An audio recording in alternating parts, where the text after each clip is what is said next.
अम्मा बाद फ़अऊज़ु बिल्लाहि मिनश शैतानिर रजीम बिस्मिल्लाहिर रहमानिर रहीम या अय्युहल्लज़ीना आमनुस्तईनु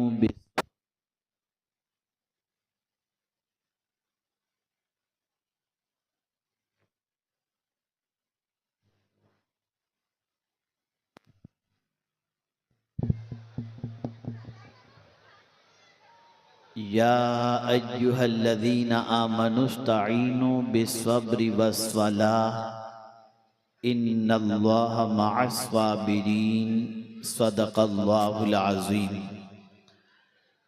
सदर बावक़ार व उलमाए ज़वील एहतराम, हाज़िरीन व हाज़िरात व नाज़रीन, अस्सलामु अलैकुम व रहमतुल्लाहि व बरकातुहू।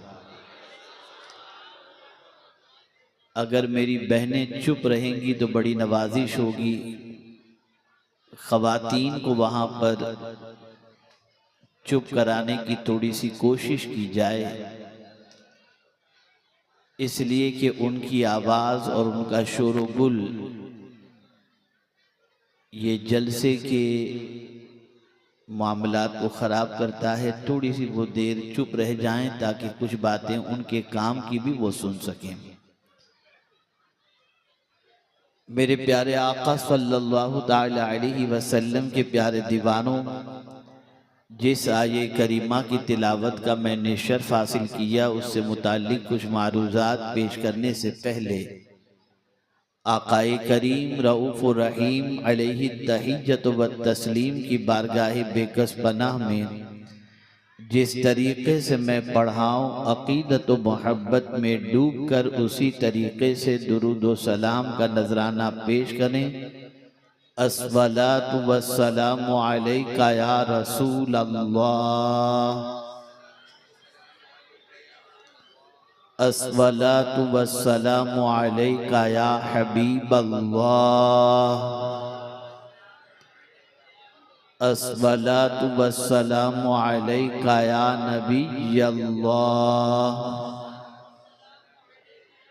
व अला आलिका व अस्हाबिका या नूर अल्लाह सल्लल्लाहु ताला अलैका व आलिहि वसल्लम।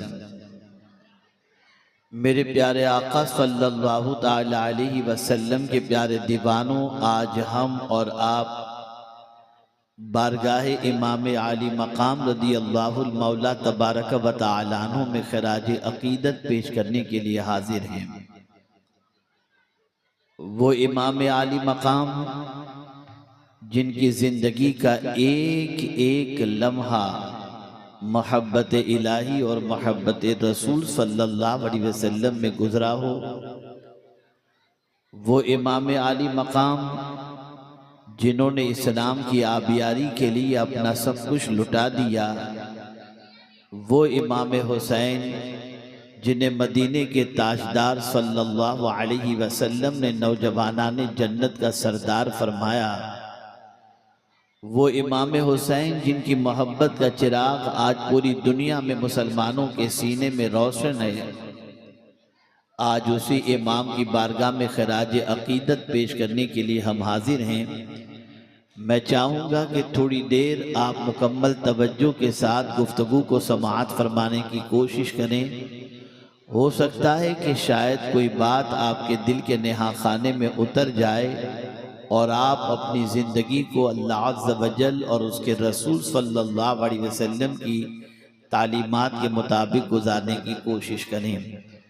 मैं उमूमी तौर पर ऐसे इलाकों में तारीख नहीं देता जहाँ पर हमारे बच्चों में, हमारे नौजवानों में और आने वालों के अंदर शोर शराबे का जहन हो और सुनने सुनाने का जहन न हो, मैं उसको अवॉइड करता हूँ। लेकिन फिर मेरे जहन के अंदर ये बात आनी शुरू हुई कि आखिर इन लोगों की इस्लाह होगी कैसे अगर इनको ऐसे ही छोड़ दिया जाए, तो ये तो संवर नहीं सकते। तो अब मैं कोशिश करता हूँ कि कभी इस किस्म के इलाके से भी दावत आए जहाँ पर इल्म के आइन से भी लोग वाकिफ नहीं और अलिफ बा तासा के अलिफ से भी लोग वाकिफ नहीं, जहाँ पर वज़ू के फ़राइज़ तो बहुत दूर की बात इस्तिंजे के तरीक़े से वाकिफ़ नहीं हैं, वहाँ पर भी पहुँचकर अल्लाह अज़्ज़ व जल और उसके रसूल सल्लल्लाहु अलैहि वसल्लम के पैगाम को पहुँचाने की कोशिश की जाए। मैं जानता हूँ इतने बड़े मजमे के अंदर संजीदगी थोड़ी सी मुश्किल ज़रूर है, लेकिन अगर मेरी बहनें और मेरे भाई हजरात थोड़ी सी कोशिश करेंगे तो हो सकता है कि वो चुप रहना सारे लोगों के लिए अल्लाह और उसके रसूल की बात सुनने का सबब बन जाए और किसी के दिलो दिमाग के अंदर अल्लाह और उसके रसूल का फरमान उतर जाए और वो अपनी ज़िंदगी को संवार दे, जिसका पूरा सहरा चुप रहने वाले और संजीदगी से सुनने वालों को अल्लाह अता फरमाएगा। आप देखें मेरे प्यारे आका सल्लल्लाहु तआला अलैहि वसल्लम के प्यारे दीवानों, इंसानी ज़िंदगी में हालात कभी अच्छे भी होते हैं, कभी ख़राब भी होते हैं। इंसान आजमाइशों के मरहले से गुजरता है, कभी राहत की ज़िंदगी होती है, कभी तकलीफ़ की ज़िंदगी होती है, कभी सुकून की ज़िंदगी होती है, कभी बेचैनी की ज़िंदगी होती है, कभी कामयाबी की ज़िंदगी होती है, कभी नाकामी की ज़िंदगी होती है। कदम कदम पर इंसान इम्तिहान की वादियों से गुजरता है। जब एक बच्चा बच्चे की हैसियत से होता है तो उसकी कैफियत जुदा होती है। एक बच्चा जब नौजवान बन जाता है तो उसके चैलेंजेस जुदा होते हैं। फिर वही नौजवान इंसान जब नौजवान बच्चा बिल्कुल पुख्ता इंसान की शक्ल में जब तैयार हो जाता है तो उसके चैलेंजेस जुदा होते हैं। आप देखते चले जाएं, इंसानी जिंदगी के अंदर मरहले आते रहते हैं और इम्तिहान से उसे गुजरना पड़ता है। लेकिन आप जरा देखें, तारीख में कोई ऐसा इम्तिहान आपको नहीं मिलेगा जो इम्तिहान करबला के इम्तिहान जैसा हो। इमाम हुसैन रदियल्लाहु मौला तबारक व तआला अन्हु जिस इम्तिहान की वादी से गुजर रहे थे, जरा आप सोचिए तो सही, वतन से दूर हैं, रिश्तेदारों से दूर हैं और इसी के साथ साथ चंद रिश्तेदारों के अलावा बाकी सब जो है मदीने में छूटे हुए हैं, मानने वालों की तादाद दूर है और ये सारी गरीबुल वतनी की जिंदगी आप करबला की सरजमीन पर गुजारते हुए नजर आ रहे हैं, वहाँ औकात अपने गुजारते नजर आ रहे हैं। और हैरत की बात तो ये है कि जिनके नाना का कलेमा लोग पढ़ते हैं, उसी नाना के नवासे को शहीद करने पर आमादा भी हैं। कितने ताज्जुब की बात है, कितनी हैरत की बात है, आप जरा सोचो। और फिर यहाँ पर 72 या 82 नुफूसे कुदसिया मौजूद हैं और वहाँ पर 22,000 का लश्करे जर्रार ताज़ा दम मौजूद है। यहाँ पानी पर पहरा बिठा दिया गया, वहाँ खाना पीना और सब कुछ चल रहा है। ऐसी सिचुएशन में करबला के ताजदार के पास वो कौन सी चीज थी जिसकी बुनियाद पर उन्होंने मुसीबतों का मुकाबला किया। आज आपको भी मुसीबतें आती हैं, आज हमें भी मुसीबतें आती हैं, आज आप भी तकलीफ की वादियों से गुजरते हैं, आज हम भी तकलीफ की वादियों से गुजरते हैं। कौन सा इंसान है जिसके साथ तकलीफ दा वाबस्ता न हो, लेकिन आज तकलीफ के मौके पर हमारी कैफियत क्या होती है। तवज्जो चाहूंगा, मेरे नौजवान बच्चों से पूछना चाहूंगा, जरा मुझे बताओ, थोड़ी सी तकलीफ आई कोई शराब पीने चला गया, थोड़ी सी तकलीफ आई कोई पिक्चर देखने बैठ गया, थोड़ी सी तकलीफ आई कोई नशा करना शुरू कर दिया, थोड़ी सी तकलीफ आई कोई ड्रग्स लेना शुरू कर दिया, थोड़ी सी तकलीफ आई कोई ज़िना करना शुरू कर दिया, थोड़ी सी तकलीफ आई कोई सिगरेट पीना शुरू कर दिया। आज अगर इंसान को तकलीफ आती है, तकलीफ गुनाह तकलीफ के मौके पर वो गुनाह के दरवाजे पर दस्तक देता है। लेकिन करबला जैसी तकलीफ तो किसी पर नहीं आई, लेकिन उसके बावजूद हम जब करबला के मैदान का जायजा लेते हैं तो अक्ल दंग रह जाती है। इतनी सख्त तकलीफ, इतना सख्त इम्तिहान, लेकिन उसके अंदर इमाम हुसैन रज़ियल्लाहु ताला अन्हु ने उस तकलीफ के मौके पर अगर आप देखें कि इस चीज को इख्तियार फरमाया जिसकी बुनियाद पर इमाम हुसैन रज़ियल्लाहु ताला अन्हु साबित कदम भी रहे और मौला ने उन्हें कामयाबी भी अता फरमाई। कामयाबी किस एतबार से, आपके जहन में शायद ये बात आए कि इमाम तो शहीद हो गए, कामयाब किस वजह से, तो मैं आपको बताऊं यजीद ने गर्दन नहीं मांगी थी, यजीद ने हाथ मांगा था। इमाम हुसैन ने गर्दन तो दे दी, हाथ नहीं दिया, और बता दिया वो हाथ में कैसे दे सकता हूं जिन हाथों को मदीने के ताजदार ने पकड़ा हो। अल्लाह अकबर। आप अंदाजा लगाएं, इमाम हुसैन रज़ी अल्लाहु मौला तबारक व तआला ने करबला में वो कौन सी चीज इख्तियार फरमाई थी जिसकी बुनियाद पर इमाम हुसैन रज़ी अल्लाहु तआला अन्हु साबित कदम भी रहे। और आज सदियां गुजर चुकी, गुलाम हुसैन तो मिलेंगे, गुलाम यजीद कोई नहीं मिल सकता। वजह क्या है, सबब क्या है, थोड़ा सा समझो। मैं कुछ इस्लाह करना चाहूंगा, मेरी बच्चियों का भी की इस्लाह करना चाहूंगा और आपकी भी इस्लाह करना चाहूंगा, ताकि आप आज यहाँ से उठें तो ये सबक लेकर के उठें कि हमें अपनी जिंदगी में मुसीबत आए तो क्या करना है, परेशानी आए तो क्या करना है, तकलीफ आए तो क्या करना है।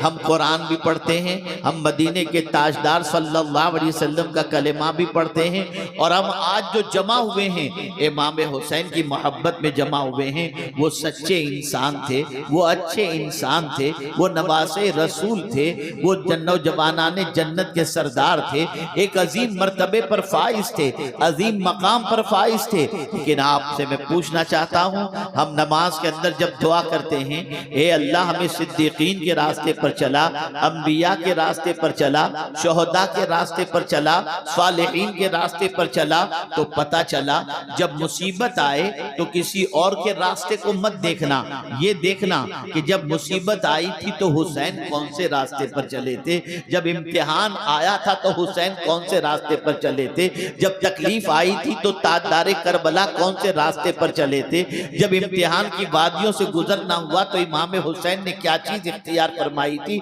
जब आप इन चीजों पर तवज्जो करेंगे तो मेरे प्यारे आका सल्लल्लाहु अलैहि वसल्लम के प्यारे दीवानों, आपकी जिंदगी के अंदर सुकून आएगा, आपकी जिंदगी में इत्मीनान आएगा, आपकी जिंदगी में करार आएगा। आइए, कुरान मुकद्दस में अल्लाह अज़्ज़ा व जल्ल ने वाज़ेह लफ्जों में फरमा दिया, ये मेरे करीम का करम है, वो मुसीबतें पहले नहीं भेजता, पहले मुसीबतों का इलाज भेजता है, फिर मुसीबतें भेजता है। जिस तरीके से हमें पैदा होने के लिए जमीन की जरूरत थी तो अल्लाह ने जमीन को पहले पैदा किया, आसमान की जरूरत थी, आसमान को पहले पैदा किया, पानी की जरूरत थी, पानी को पहले पैदा किया, हवा की जरूरत थी, हवा को पहले पैदा किया, फिर इंसानों को पैदा किया। और अगर समझ में नहीं आता तो इस इलाके और देहात के इलाके की वजह से ये मैं समझाऊंगा तो बात अच्छी तरह समझ में आएगी। अल्लाह जरूरतों को पहले पैदा जरूरतों को पूरी करने वाली चीज जो होती है उसे पहले पैदा करता है और जरूरत को बाद में पैदा करता है। बच्चा बाद में पैदा होता है, माँ के सीने में दूध अल्लाह पहले पैदा कर दिया करता है। ये मेरे रब की शान है, ये मेरे रब का करम है कि इंसान को जिन चीजों की जरूरत है उन जरूरत की चीजों को पहले पैदा किया और बाद में इंसान को पैदा किया। तो जाहिर सी बात है, जब इंसान इंसानों के साथ रहेंगे, इंसान इंसानों के साथ जिंदगी के लम्हात गुजारेंगे तो कभी खुशी भी होगी, कभी गम भी होगा, कभी राहत भी होगी, कभी तकलीफ भी होगी। तो मेरे करीम ने तकलीफ से पहले तकलीफ का इलाज बता दिया कि जब कभी तुम मुसीबतों में घिर जाओ, जब कभी तुम तकलीफों में घिर जाओ, चाहे वो तकलीफ तुम्हारी माली तकलीफ हो, चाहे वो तकलीफ तुम्हारी औलाद की तकलीफ हो, चाहे वो तकलीफ तुम्हारी जान की तकलीफ हो, चाहे वो तकलीफ तुम्हारी बीमारी की तकलीफ हो, चाहे वो तकलीफ तुम्हारी औलाद की तकलीफ हो, किसी भी किस्म की जब तुम्हें तकलीफ आ जाए और जब तुम मुसीबतों में घिर जाओ तो फिर तुम्हें करना क्या है? दो चीजों को अपनाना है और दो चीजों से मदद तलब करना है। इमाम हुसैन कुरान मुकद्दस सिर्फ इसलिए नहीं पढ़ते थे कि कुरान पढ़कर कुछ सवाब जमा कर लिया जाए, बल्कि इमाम हुसैन कुरान इसलिए पढ़ते थे कि इसमें जो कुछ अल्लाह ने फरमाया है उस पर मुझे अमल करना है, तो नतीजा वही निकलेगा जो परवरदिगार जल्ल जलालहू ने फरमाया। अब आप देखिए, समझते हुए चलिए ताकि आपके दिलो दिमाग के अंदर दरसे करबला महफूज हो जाए और करबला से मिलने वाला एक अजीम पैगाम और एक अजीम सबक आप अपने दिल में लेकर के यहाँ से उठें, ताकि कल की तारीख में अगर कोई मुसीबत आपके दरवाजे पर दस्तक दे तो आप मुसीबत की वजह से ड्रग्स इस्तेमाल न करें, नशा इस्तेमाल न करें, सिगरेट पीना शुरू न कर दें, बल्कि जहां मुसीबत दरवाजे पर दस्तक दे तो आप कुरान के फॉर्मूले पर अमल करें, इमाम हुसैन के नक्शे कदम पर चलें। अल्लाह अकबर। ए रसूल आज़म सल्लल्लाहु तआला अलैहि वसल्लम के दीवानों, आप देखें कुरान कहता है या अय्युहल्लज़ीना आमनू इस्तईनु बिस्सब्रि वस्सला, ए ईमान वालों सब्र और नमाज से मदद तलब करो, इन्नल्लाह मअस साबिरीन, बेशक अल्लाह सब्र करने वालों के साथ है। पता चला मुसीबत आए तो शोर मचाने से मुसीबत दूर नहीं होगी, तकलीफ आए शोर मचाने से तकलीफ दूर नहीं होगी, अगर कोई मर जाए तो उसके इंतकाल पर वावा वावेला मचाने से वो जिंदा नहीं हो जाएगा। तकलीफ आए तो सब्र करो, तकलीफ आए तो सब्र के दामन को थामे रखो और ये कहो मौला जिसमें तू राजी है उसमें मैं राजी हूँ, इसलिए कि तुम्हारे चाहे से मुसीबत दूर नहीं हो सकती और अल्लाह चाहे तो हजार मुसीबतें हों अल्लाह उसे दूर फरमा देगा। ऐ मेरे प्यारे आका सल्लल्लाहु अलैहि वसल्लम के प्यारे दीवानों, अब आप देखें करबला के तपते हुए रेत पर इमाम हुसैन की हयात तैयबा का जायजा लें। अल्लाह अकबर। मुसीबत कितनी बड़ी कि जवान साल बेटा हजरत अली अकबर वो शहीद हो चुके, 6 माह की नन्हे अली असगर शहीद हो चुके। आप मुझे बताइए इससे बड़ी भी कोई मुसीबत हो सकती है, इससे बड़ा भी कोई इम्तिहान हो सकता है?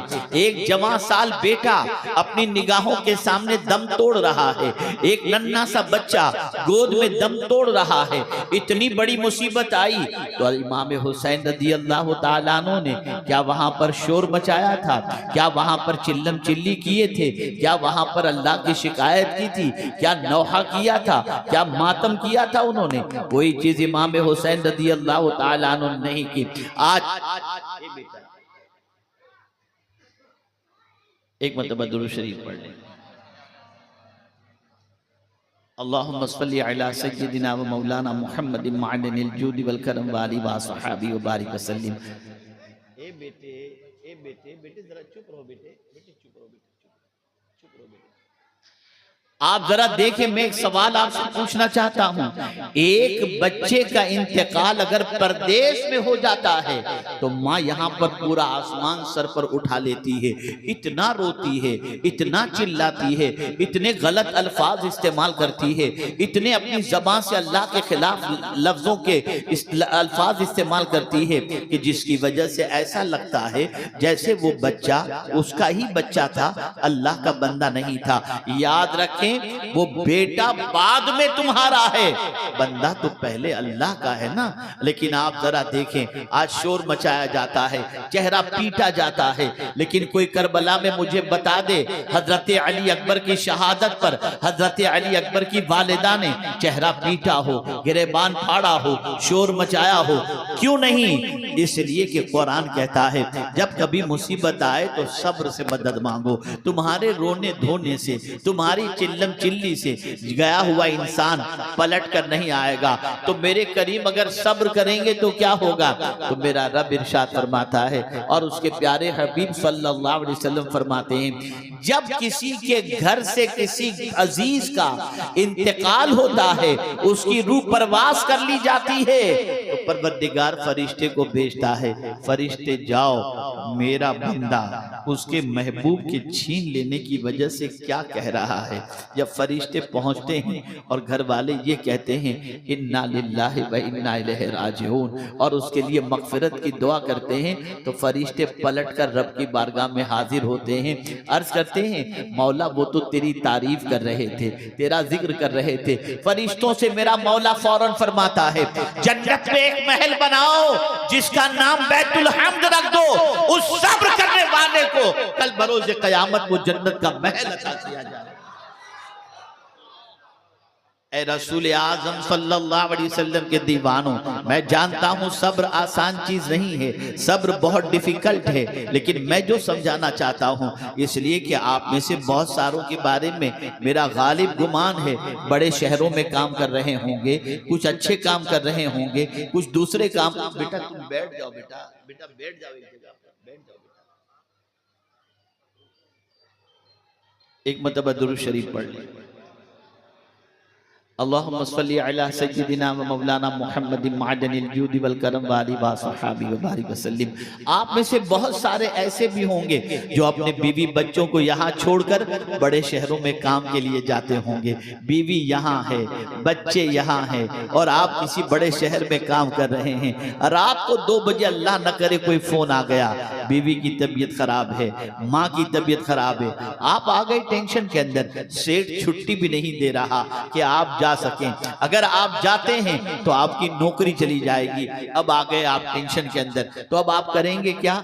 जाएंगे फौरन बाहर, लाओ जरा शराब पी लें, लाओ जरा सिगरेट पी लें, लाओ जरा बुराइयां कर लें, लाओ जरा ड्रग्स इस्तेमाल कर लें, थोड़ा सा टेंशन रिलैक्स होगा। खुदा की कसम, ये टेंशन रिलैक्स का इलाज नहीं है। अगर ऐसी कैफियत आ जाए तो तुम्हें कुछ करने की जरूरत नहीं, वुजू करो, नमाज पढ़ो, अल्लाह तुम्हारी मुसीबत भी दूर कर देगा और तुम्हें सुकून की दौलत भी अता फरमा देगा। क्या करबला में इमाम हुसैन के घर वालों ने ये नहीं किया था? क्या करबला में ताजदार करबला ने ये नहीं किया था?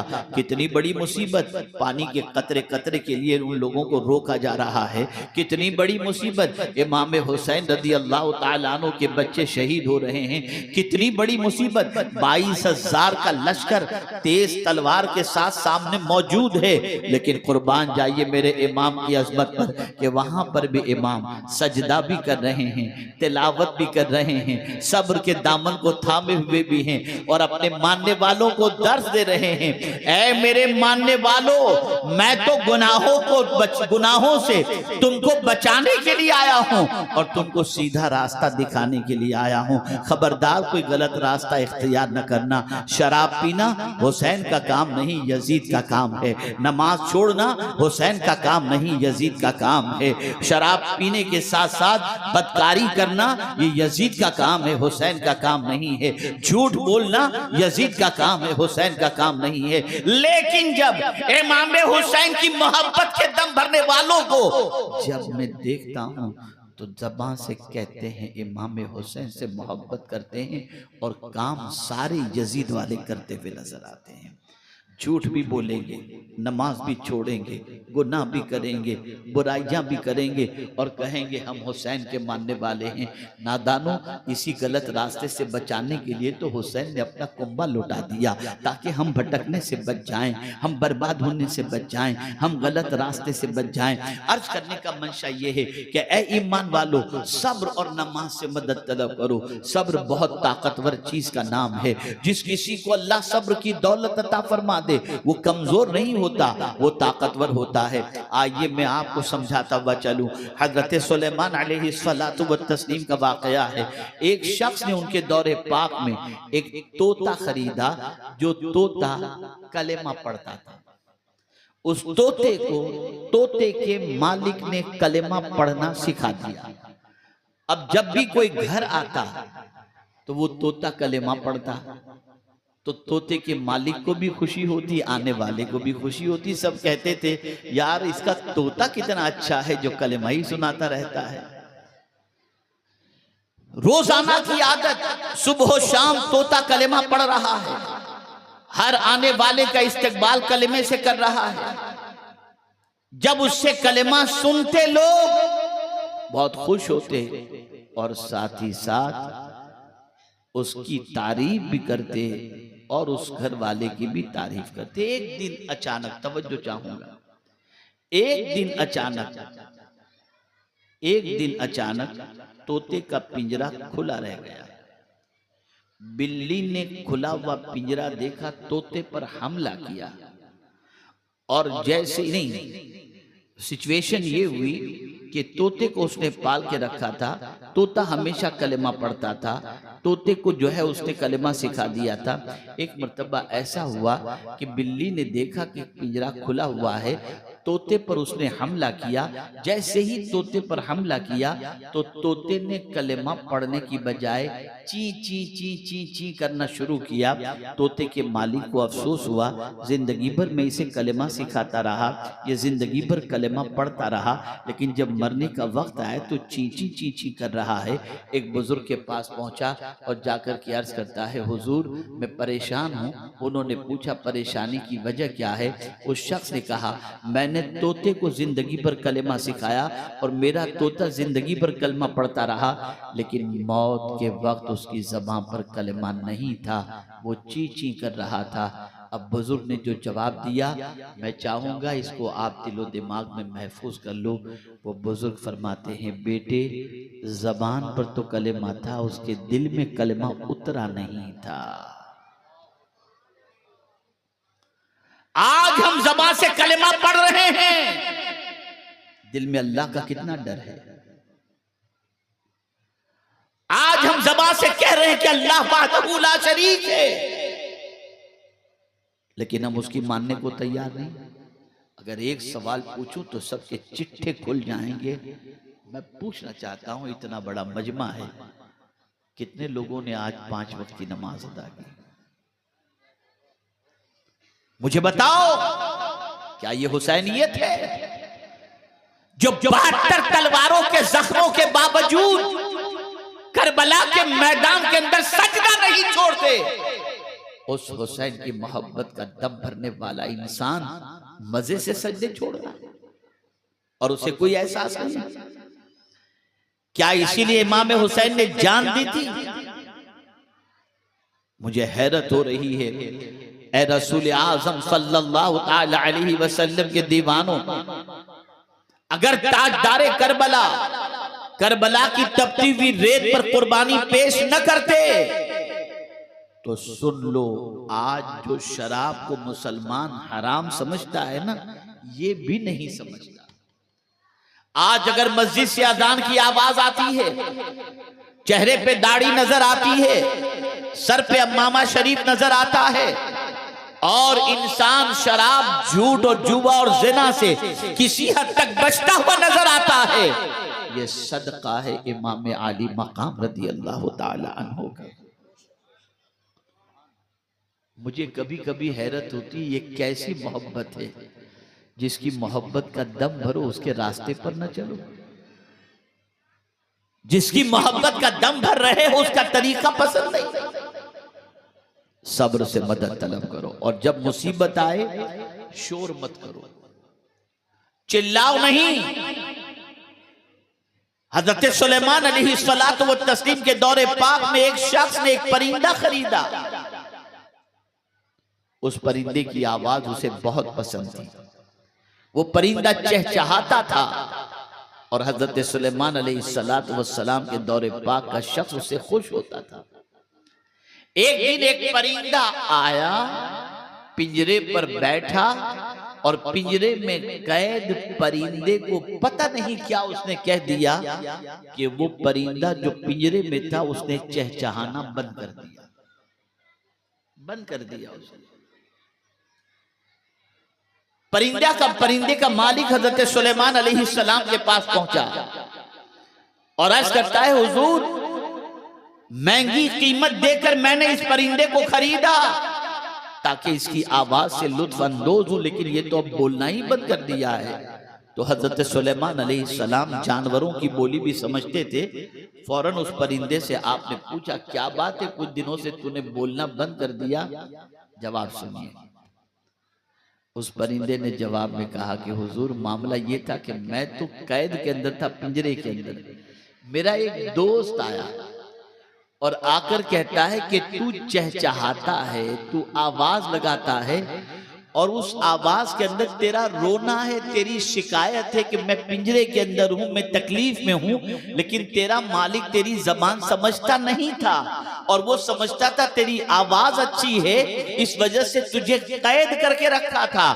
अब सुन ले, अगर पिंजरे से तुझे निकलना है तो चुप हो जा, शिकायत मत कर, चुप हो जा। परिंदा चुप हो गया और उसने कहा हजरत अब मैं नहीं बोलूंगा। हजरत सुलेमान अलैहिस्सलाम ने परिंदे के मालिक से कहा अब ये तेरे काम का नहीं। उसने पिंजरा खोला, परिंदा निकला, उड़कर दरख्त पर गया और जाकर कहने लगा लोगो तुम भी मुसीबत में सब्र करना सीख लो, तकलीफों से अल्लाह तुम्हें भी मेरी तरह आजादी अता फरमाएगा। ऐ रसूल आजम सल्लल्लाहु अलैहि वसल्लम के दीवानों, दामने सब्र को थामो। ऐ ईमान वालों, सब्र से मदद तलब करो। अल्लाह अकबर। सब्र कमजोरी का नाम नहीं है, सब्र ताकत का नाम है, सब्र कुव्वत का नाम है। अल्लाह अकबर। आप देख लीजिए इमाम हुसैन की हयात तैयबा में कहीं शिकायत नजर नहीं आती। मैं नबी का नवासा हूँ और मुझ पर यह तकलीफ नहीं। मौला तू जिसमें राजी है उसमें मैं राजी हूँ। अल्लाह अकबर।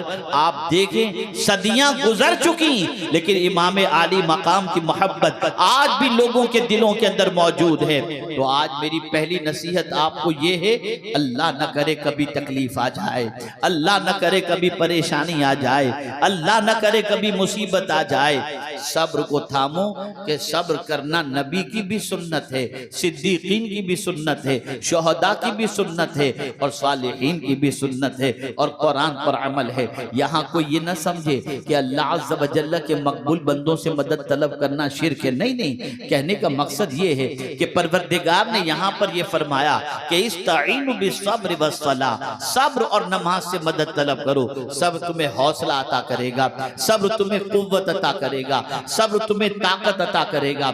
आप किसी इंसान के सामने रोएंगे धोएंगे, वो आपकी मजबूरी का फायदा उठा सकता है, लेकिन सब्र करके खुदा के सामने रोएंगे तो वो आपकी मुसीबतों को दूर फरमा दिया करेगा। सब्र करो। करबला में इमाम ने वावेला नहीं मचाया, नोहा नहीं किया, बल्कि हद तो ये है कि इमाम की शहादत पर भी इमाम की बीवी ने शोर नहीं मचाया, इमाम की बच्ची ने शोर नहीं मचाया, इमाम की बहन ने शोर नहीं मचाया। बस इतना ही अर्ज किया इन्ना लिल्लाहि व इन्ना इलैहि राजिऊन। मौला हम तेरे लिए हैं और हम तेरी ही तरफ पलट करके आने वाले हैं। तो एक चीज तो ये हुई कि सब्र के दामन को थामना है और दूसरी चीज सलात, नमाज के जरिए। अल्लाह अकबर। मैं आपको मिसाल के जरिए समझाता हूँ ताकि आप अच्छी तरह समझ सकें।